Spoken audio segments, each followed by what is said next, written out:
Јавниот долг достигна 11 милиарди евра. СДСМ бараат од Кочовска да даде објаснување.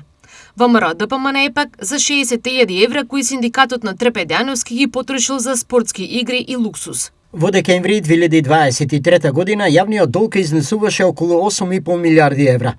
Денеска со новото задолжување од 260 милиони евра, јавниот долг се искачи на 11 милиарди евра. Ова е драматично зголемување за само 2 години, од 2,5 милиарди евра кои го направија Мицкоски и неговата криминална организација. Дали овие пари завршија во повисоки плати? Не.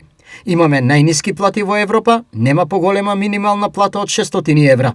Дали завршија во подобар животен стандард? Не. Граѓаните се посиромашни и едва и врзуваат крај со крај. Стои во соопштението на СДСМ. Војните аршини на Трпе Дејановски и синдикалната организација на Виделина. Од една страна велат дека живееме во сиромаштија, од друга страна 60.000 евра луксус во Црна Гора.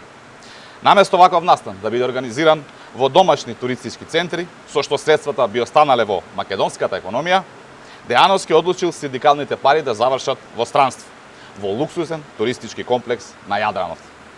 Трпе Дејановски добро знае да искористи позицијата претседател на синдикат со тоа што потрошил 60.000 евра пари на синдикалците за луксузирање во Црна Гора.